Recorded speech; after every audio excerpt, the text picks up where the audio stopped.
The luxury fashion industry is crumbling, and some of the biggest names you've trusted for decades are quietly panicking behind their polished storefronts because their strategy of jacking up prices year after year while cutting quality has finally backfired in the most spectacular way possible. For years, these elite brands convinced us that a simple logo or a heritage name justified price tags that could fund a small vacation.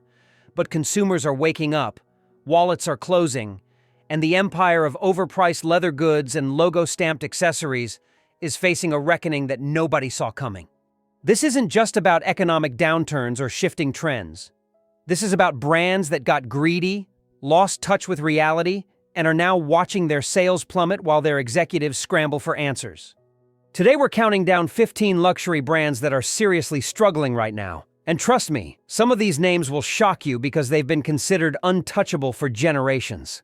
Number 15. Burberry has become the poster child for luxury brand failure in recent years, with sales dropping dramatically and their stock price tumbling to levels not seen in over a decade. The British heritage brand made the catastrophic mistake of destroying millions of dollars worth of unsold merchandise to maintain exclusivity, which sparked massive public outrage when people discovered they were literally burning clothes while homeless shelters begged for donations. Their iconic check pattern, once a symbol of British sophistication, became so overused and counterfeited that it lost all prestige, and the brand's desperate attempts to reinvent itself with modern designs alienated loyal customers while failing to attract younger buyers. Burberry raised prices aggressively during the pandemic, with some items increasing by 40% or more, assuming customers would pay anything for the name. But instead, people just stopped buying altogether. The brand recently reported about $99 million loss and had to suspend dividend payments to shareholders, proving that even a 168-year-old company can collapse when it forgets to respect its customers. Number 14. Mulberry, the beloved British handbag maker, is hemorrhaging money so fast that industry insiders are questioning whether it can survive another year without a major bailout or acquisition. The brand's signature Bayswater bag, which once represented accessible luxury at around $1,000, now costs over $2,000 for essentially the same product with no improvement in quality or craftsmanship. Mulberry's sales in the crucial Asian market have collapsed by over 30%, and their attempt to compete with Hermès and Chanel by dramatically increasing prices backfired spectacularly because consumers aren't going to pay Birkin prices for a brand that doesn't have Birkin prestige. The company has been burning through cash reserves, closing stores, and their CEO recently admitted they misjudged customer willingness to pay premium prices during an economic crisis. What's particularly controversial is that Mulberry moved some production away from their English factories to cut costs while simultaneously raising retail prices, destroying the very craftsmanship narrative they built their reputation on. Number 13. Coach, despite being owned by the massive Tapestry Corporation, is watching its relevance fade as younger consumers view it as their mother's handbag brand rather than something desirable or aspirational. The brand flooded outlet malls and discount retailers so aggressively that full-price purchases feel like a scam when identical bags appear at 60% off within months of release. Coach tried to elevate its image by raising prices dramatically, with some bags now costing over $800. But consumers refuse to pay luxury prices for a brand that's perpetually on sale at every outlet mall across America. Their collaboration overload with celebrities and designers feels desperate rather than exclusive, and the quality of their leather goods has noticeably declined over the past decade, despite the price increases. Market research shows that Coach has a serious perception problem among millennials and Gen Z shoppers, who would rather buy vintage designer pieces or invest in truly high-end brands than settle for something they consider middle-tier trying too hard to be luxury. Number 12. Salvatore Ferragamo is experiencing a full-blown identity crisis as sales decline across every major market, and the brand struggles to define who it's actually trying to sell to anymore. The iconic Italian shoemaker, once worn by Hollywood legends and royalty, has seen its reputation deteriorate as quality complaints multiply and customers report shoes falling apart within months, despite price tags exceeding $1,000. Ferragamo made the baffling decision to discontinue many of their classic, beloved styles in favor of trendy designs that nobody asked for, alienating their core customer base while failing to attract fashion-forward younger buyers. Their revenue dropped by 11% in recent quarters, and profit margins have been crushed by discounting as unsold inventory piles up in warehouses and department stores. The brand's creative director revolving door hasn't helped, with constant leadership changes creating a disjointed aesthetic that lacks coherence or vision, making Ferragamo feel like a luxury brand that's forgotten what made it luxurious in the first place. Number 11. Michael Kors has become the cautionary tale every business school will study about brand dilution and the dangers of aggressive outlet expansion destroying perceived value. The brand was everywhere in the early 2010s, but that ubiquity became its downfall when consumers realized that exclusivity is impossible when everyone from soccer moms to college students is carrying the same logo bag. Michael Kors tried to reverse course by raising prices and reducing outlet presence. But the damage was done, and consumers simply moved on to other brands that hadn't yet saturated the market. Their parent company Capri Holdings reported devastating losses, and Michael Kors sales have been declining steadily for years with no recovery in sight despite countless rebranding attempts. The controversial truth is that Michael Kors built an empire on aspirational luxury, convincing middle-class consumers they could afford designer style. But once the aspiration wore off and people realized they were just buying overpriced accessories, the whole business model collapsed. Number 10. Hugo Boss is struggling to maintain relevance as its menswear-focused approach feels increasingly outdated in a fashion landscape that values diversity, inclusivity, and breaking traditional gender norms.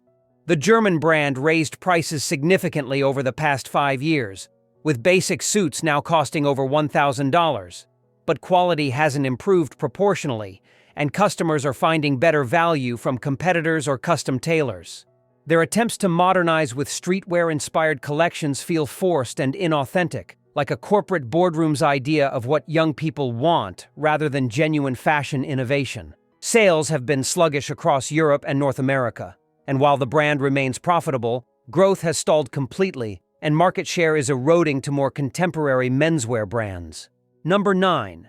Versace, once the ultimate symbol of bold Italian luxury and unapologetic excess, has lost much of its cultural cachet since being acquired by Capri Holdings and subjected to corporate profit maximization strategies. The brand that Gianni Versace built on craftsmanship, innovation, and celebrity glamour now feels like it's coasting on past glory while churning out logo-heavy pieces designed more for Instagram than actual wearability. Quality concerns have plagued Versace in recent years, with customers paying thousands of dollars for garments that show wear after minimal use, and the brand's pricing seems disconnected from the actual value delivered. Versace's sales growth has flatlined, and the controversial reality is that the brand's acquisition by an American conglomerate stripped away much of the Italian family heritage and artistic vision that made it special. The Medusa logo that once represented dangerous glamour now appears on everything from cheap collaborations to home goods, diluting the brand equity to the point where Versace feels more accessible than aspirational. Number 8. Dolce & Gabbana destroyed years of brand equity with a series of catastrophic PR disasters, racist marketing campaigns, and tone-deaf statements that turned them into pariahs in the crucial Chinese market and beyond. The Italian duo's infamous China campaign featured a Chinese model struggling to eat Italian food with chopsticks in a way that Chinese consumers found deeply offensive and racist, leading to boycotts, canceled fashion shows, and devastating sales losses.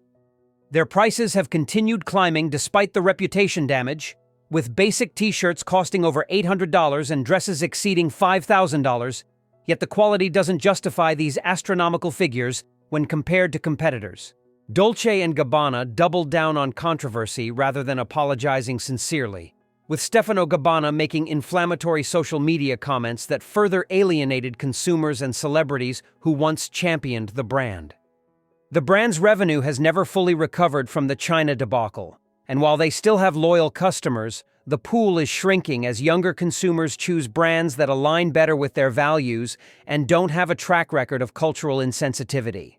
Number 7. Balenciaga committed brand suicide with their disturbing child advertising campaign that featured children holding teddy bears and bondage gear, causing immediate global outrage and calls for boycotts that the brand still hasn't recovered from. The scandal revealed either catastrophic incompetence in their creative approval process or something far more sinister. And either way, parents and concerned consumers began questioning whether they wanted to support a brand capable of such judgment failures.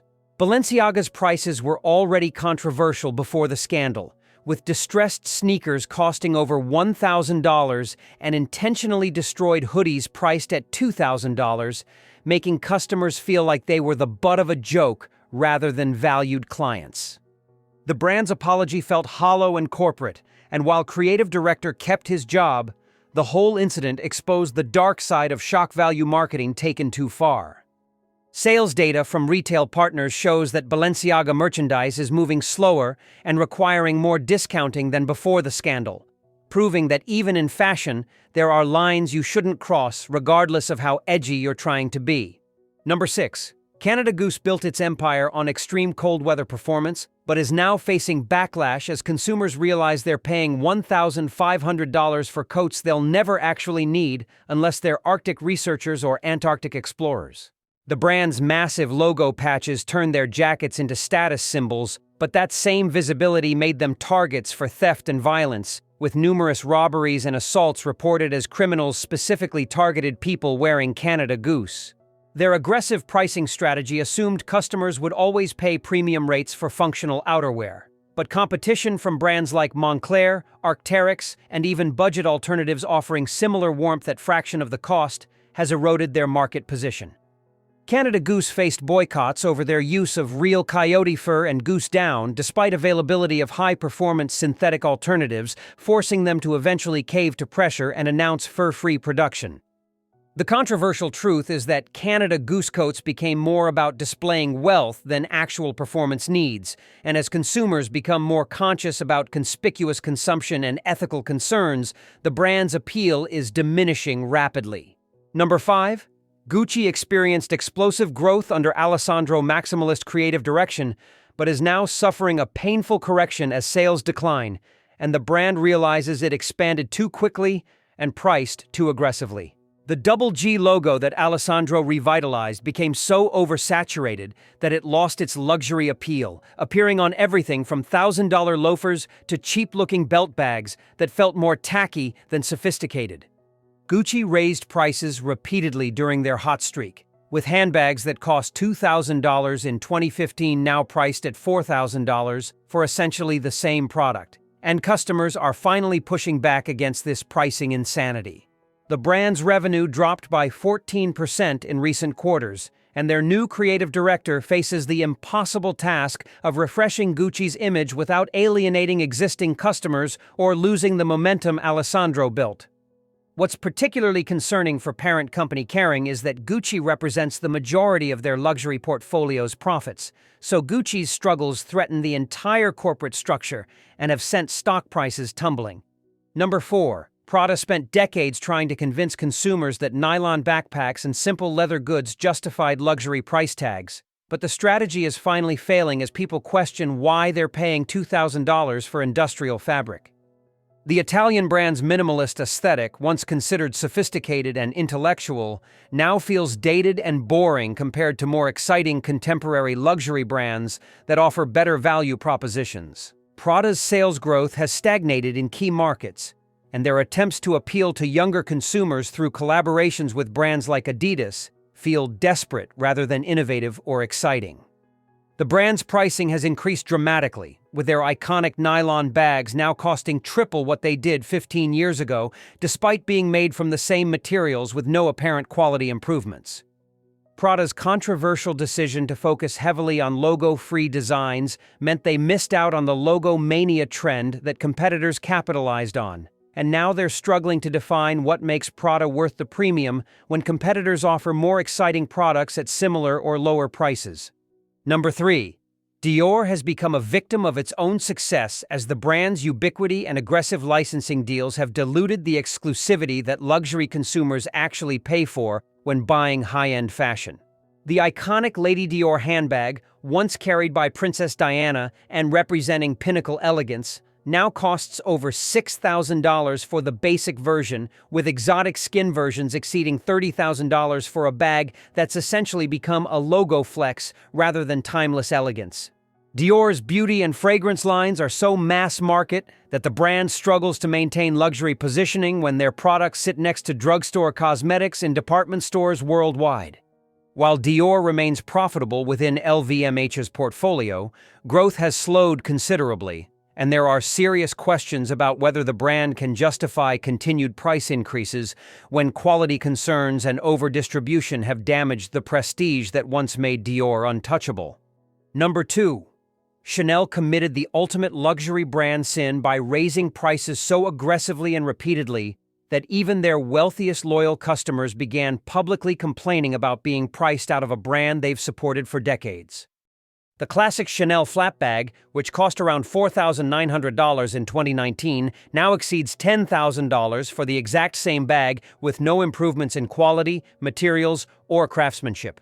Chanel's explanation that price increases reflect increased costs and exclusivity rings hollow when customers notice declining quality control, with loose stitching, uneven quilting, and hardware issues plaguing bags that cost more than many people's monthly rent.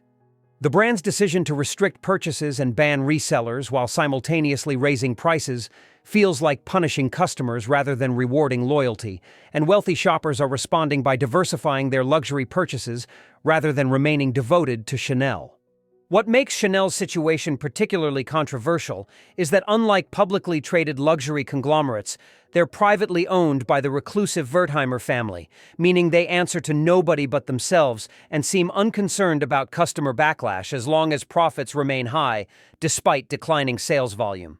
Number 1. Louis Vuitton has spent over a century building prestige and exclusivity, but their current strategy of plastering monogram canvas on everything while charging increasingly insane prices has created a backlash that threatens their position as the world's most valuable luxury brand.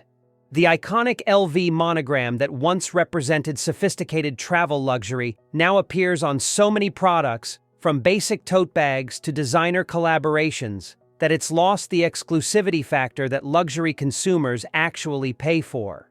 Louis Vuitton's quality has noticeably declined over the past decade, according to longtime customers, with canvas bags costing $2,000 showing wear and cracking far faster than vintage pieces that have survived decades of use. The brand raised prices dramatically during the pandemic, when they had captive customers and limited competition from travel retail. But now that the world has reopened, consumers are realizing they have options and don't need to tolerate being treated like infinite money sources.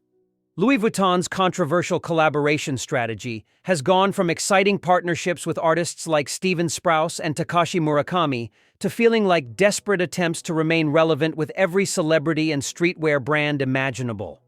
The most damning evidence of Louis Vuitton's struggles is that despite record revenues, actual unit sales are declining, meaning they're selling fewer products at much higher prices to a shrinking pool of wealthy customers while losing the aspirational middle-market consumers who once saved for months to buy their first LV piece.